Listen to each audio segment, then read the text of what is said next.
Big day here in the crypto ecosystem as Bitcoin is slowly but surely beginning to turn around from the lows of $78,000. We've got Cardano and altcoins following suit. We've also got some bullish news about deepening ties with partners like NASA in the Cardano ecosystem, as well as multiple ongoing ETF filings. Now we're going to be talking about all this information and exactly what the future holds. So without any further ado, let's jump on in.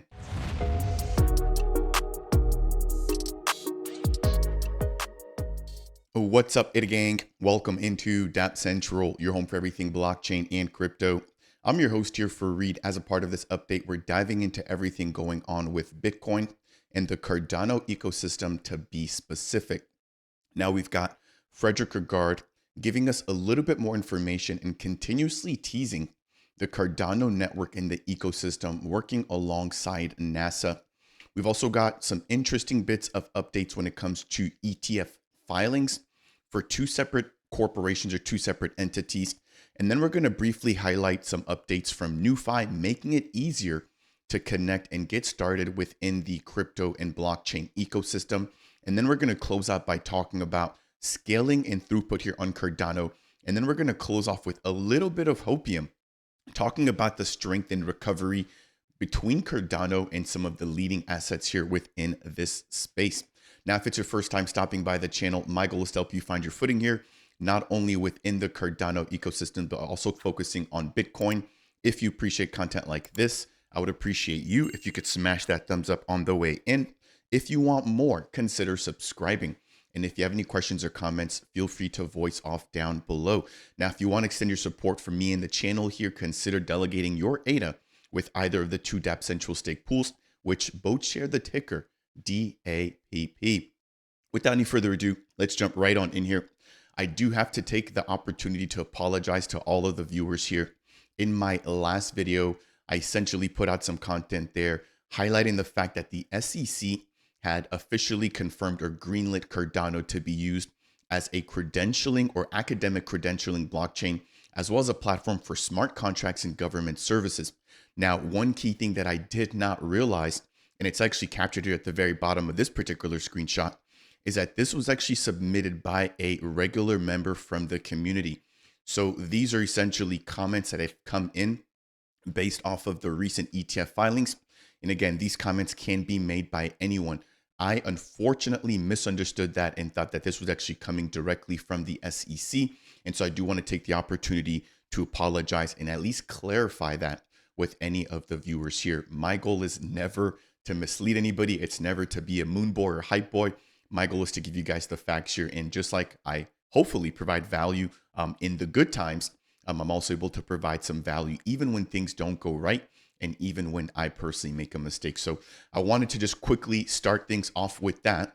But now that we do have that out of the way, let's briefly jump into the charts here as we are starting to see Bitcoin breaking some key levels here on the hourly and the daily chart. So if we take a look at Bitcoin right now, we are literally sitting on the 200-day moving average, which serves as really, really big support. Now, this is the daily time frame, so this is a slower moving time frame, but we can see that right now that particular value is sitting at roughly $84,000, that average.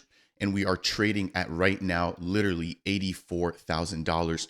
If we're able to see sustained momentum above this particular moving average, it could potentially signal a rebound coming soon for Bitcoin. And Bitcoin is able to rebound, then you definitely know that altcoins like Cardano will also rebound. So taking a look at Cardano here on the daily, again, very similar situation where we're currently right above the 200-day moving average on the daily time frame. We've got the 50 sort of finally closing down here. And what we could potentially see is price action directly into that secondary average or that 50-day moving average, which is currently trading at roughly 77 cents, not $77,000. I do apologize for that. All right, now that we've got that bit of content out of the way, let's talk a little bit more about what Cardano and the ecosystem led by the Cardano Foundation and Frederick Regard are doing with NASA. So there's a brief clip here that I want to roll, which is roughly about a minute long, and then we're going to pick back up on the conversation. We're actually working with the National Space Agency, so NASA, around some of these track and trace, not just from physical items like hoodies, but also about data and data provenance. One of the unique things you can do on Cardano, which you cannot do on any other blockchains, to my knowledge, of the big size, right? Something called Parisia Merkle trees. So we actually took the whole Bitcoin protocol and put it on Cardano. So every single Bitcoin transaction there ever was and there ever will be is automatically recorded on Cardano. This is really hard to do because, normally you take a data dump, right? And you keep to maintain it, right? But this idea that you have a flexible end date is very interesting. And what we're doing then is we're exploring everything from satellite data, which keeps updating with billions of time, right? Because then it becomes a provenance layer of data. And when you have a provenance layer of data, you have quality for the AI to train on, right? And you have reinsurance, and you have all those things which we've been dreaming about in blockchain for so long, right? So, Frederick Regard, breaking down a couple of things, right? First off, confirming that they are still continuously and actively working with NASA. Now, they've mentioned tracking and tracing of supply chain based equipment. I'm going to roll an additional clip here that's actually shot by me and Giorgio Zanetti, the CTO, who also breaks down and confirms a little bit of that content there. But then he talks about storing the entire Bitcoin blockchain on Cardano and how that could potentially be used to train AI. And that could be used as a data provenance layer for satellite and image content that might be supported by platforms or companies or entities like NASA. So I'm going to have to dig in a little bit deeper here to see exactly what else could potentially come out of this. But it's really, really reassuring and obviously positive news here to hear that that particular partnership and that particular relationship continues to be expanded upon. So I'm going to roll this second clip here. Again, this is from Giorgio Zanetti, very brief here, confirming the fact that they are continuously working alongside NASA. We have been educating NASA on some blockchain topics. A proof of concept has been done to help them track some supply chain pieces of equipment. And there you have it. So hopefully, again, that gives you guys a little bit of insight. Next thing I want to jump into very briefly here is the fact that HashDex, who's currently got over $1.1 billion in assets under management, has now filed for an amendment with the SEC to add Cardano ADA, Avalanche, Chainlink, Litecoin, Solana, Uniswap, and XRP to their NASDAQ Crypto Index US ETF. So with the recent announcement of Grayscale's ETF, Virtune, 21 shares, there's just so many at this point, I'm really just forgetting. We now have HashDex also adding to that particular pile. Now, this is a NASDAQ style crypto-based ETF, meaning that Cardano is not the only asset in this particular vehicle, but it does include, again, some of those top assets. Now, one thing I want to briefly highlight here too is the fact that we don't have the official weighing yet. So we don't know exactly how much of the entire portfolio Cardano will take. So as I scroll down here, there we go. We have the outline here of the portfolio weights, which again has not yet been confirmed. As that does get confirmed, I'll make sure to follow up with you guys here on the channel. Now, before we talk about the next update here, as always, if you guys do enjoy content like this, please smash that thumbs up. If you want more, consider subscribing. And if you have any questions or comments, feel free to voice off down below. Next, we've got an additional partner who's working alongside Sygnum in the European region in order to also provide or extend their offering to include Cardano, ADA, and Avalanche, also known as AVAX. So we have Fritz Jost stating, we're committed to empowering more banks and financial institutions to build and launch and continually expand their regulated crypto asset services under their own brand.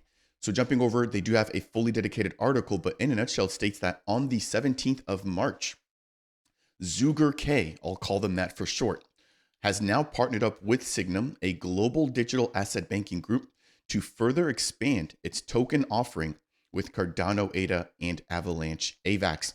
Couple of pieces here to read in addition to that, where it states that Sygnum's business-to-business platform, so they're working alongside banks and other financial institutions, provides access to an expanding range of FINMA-regulated banking products and services from one single entry point. Now, they've got a network of over 20 banks and 20 plus international or financial institutions who can now provide access to regulated cryptocurrencies for more, or resulting in more than a third of the Swiss population. Now, some of their crypto assets are secured via an institutional grade custody platform. And then as I get ready to close out here, it mentions the fact that this is coming in from their executive board, who is named Jan Damrau, who states the addition of Cardano and Avalanche to our growing cryptocurrency offering enables our clients to further develop their crypto portfolios conveniently with their principal bank at a time when digital assets are approaching a global inflection point in terms of adoption. Yes, again, it looks like crypto could potentially be on the rebound. Does that mean that altcoin season starts now? Again, only time will tell, but it does definitely appear to be a green day today. And it seems like just the sentiment around blockchain and crypto is finally turning around. Now, a couple of things to understand here about this particular platform or this particular announcement is that Zuger K, again, I don't want to botch that last name there, has currently over $21 billion of assets under management. And the fact that they're going to be adding Cardano and ADA, of course, is extremely bullish. Now, jumping into the next piece here, we've got a brief update about the launch of a new feature called NuFi Connect. And if you aren't familiar with NuFi, they're a multi-chain wallet provider here covering Cardano, ETH, Solana, just to name a few. But this aims to enable Web2 users to connect to crypto or Web3 based platforms without having to undergo the process of manually creating a non-custodial wallet. So it states that the user only needs to log in with a social account like Google, and their service will then create a non-custodial Cardano wallet in the background for them. What this reminds me of is something like what Meld had developed, right, with Web3 Auth. Of course, Meld, their days are gone. That's not the point here, but they had essentially put together a feature that allowed for you to connect a Google account, and then immediately from that, that would create a seed phrase or a non-custodial wallet associated with that Google sign-in. Now, one thing that I'd love to see is the ability to still get access to those seed phrases, and hopefully this feature here with NuFi does provide that. As we get close to wrapping up this brief update, I'll have more content coming out later tonight. I do want to briefly talk about Ouroboros Leios. So right now, the focus on Cardano, now that we've got governance out the way, we've got scaling in progress, we're waiting Ouroboros Leios. This is a new variant of the Ouroboros consensus protocol, which aims to substantially increase throughput while achieving at least as good security properties as the previous Ouroboros variants. Now, this particular design model provides an opportunity to incorporate other useful modern features, such as tiered transaction fees similar to ETH, and then also provides faster chain synchronization by removing the need to execute every smart contract. Now, this is coming in here from Tim Harrison, who works at IOG, Input Output Global, who was technically in charge of building out Cardano. But in the last update about Leios and scaling, we've got William Wolf stating the fact that they've now been able to successfully compare a Rust and Haskell simulation across 90 different scenarios. Now, this included a mainnet scale analysis of Ouroboros Leios on 3,000 plus nodes, which, if you aren't aware, is roughly around how many stake pools we currently have in the Cardano ecosystem. And as a result, that provided some unexpected performance benefits from the network topology. Insights from sharding performance analysis also provided important optimization strategies. And in closing, the team refined both simulation implementations for greater realism and comparability, while the formal methods team developed initial trace verifications for short Leios. As we get ready to wrap up here, we have to talk a little bit about some hopium here, where we have the fact that Cardano has been outperforming Bitcoin, BNB, and ETH if we take a look at it over the course of the last 6 to 7 months. So it's not just by a little margin. I mean, it seems like it's almost by 100% plus. I mean, this is massive. Cardano continues to rebound and recover faster. And I think that's just because the sentiment around ADA is finally beginning to change, with partnerships like NASA, with governance finally in full effect, with decentralization across the globe with over 3,000 plus nodes, with Bitcoin DeFi coming, with Ouroboros Leios also on the way, with Trump asking or adding it to the potential assets that could be included as a part of the strategic reserve, and all of the recent and ongoing ETF filings, I think that this is just the very beginning of the bullish use cases in the future of what's to come for Cardano ADA. That will bring me to the end here for today's brief update. Again, I'll have more content coming out tonight. But if you found this to be helpful, I appreciate you if you could smash that thumbs up. If you want more, consider subscribing. And as always, I'll see you guys in the next video. Cheers and take care for now.